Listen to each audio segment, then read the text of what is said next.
Todo mundo achou aí? Vamos ler então, 2 Pedro 1,16. Alguém pode ler?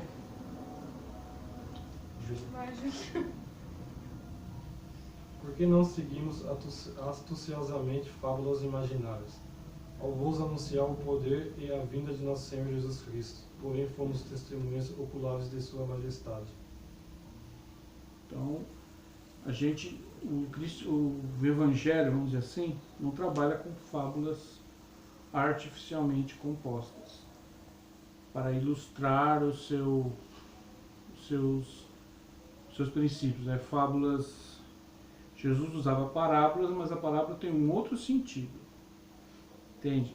Ela mostra um princípio espiritual através de algo do cotidiano, mas não fábulas. Não são fábulas como essas fábulas que nós vimos aí, as fábulas associadas ao Natal, Papai Noel, árvore de Natal, 25 de dezembro, tal, são datas e elementos que não fazem parte do Evangelho. Por que a igreja, em determinado momento, achou que deveria se fazer valer de fábulas para, vamos dizer assim, fazer a obra de Deus, ou para pregar o cristianismo? Eu vou tentar explicar mais ou menos, muitos desses detalhes não foram explicados aí no vídeo. Constantino foi o primeiro imperador romano, no ano 300, né, que se declarou cristão. Naquele tempo havia uma perseguição muito grande, terrível, aos cristãos, né? Vocês já ouviram falar que eles eram levados às arenas para serem devorados pelos leões, eram queimados, eram crucificados, tá? Então havia uma perseguição violenta. Os cristãos eles eram desterrados, eles perdiam as suas propriedades, eles eram expulsos. Então havia uma terrível perseguição. Tá?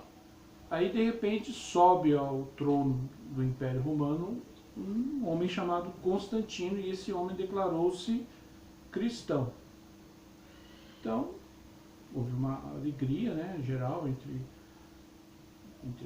vamos dizer assim, as igrejas, né, tal, as igrejas cristãs, os seguidores de Jesus, tal. E ele inverteu completamente o quadro. Inverteu completamente o quadro, o contexto daquele período. O cristianismo, de uma religião perseguida, uma religião estigmatizada, uma religião violentamente rejeitada, se tornou a religião oficial do Império. Quer dizer, Constantino declarou que o cristianismo era a religião oficial do Império Romano. E automaticamente passou, por exemplo, havia muitos templos pagãos, né? Havia muitos templos, principalmente construídos em honra aos deuses romanos, né? Que vem da mitologia grega, tal. Havia o templo de Apolo, o templo de Zeus, o templo de Afrodite. Esses templos foram, por um decreto estatal, incorporados ao cristianismo.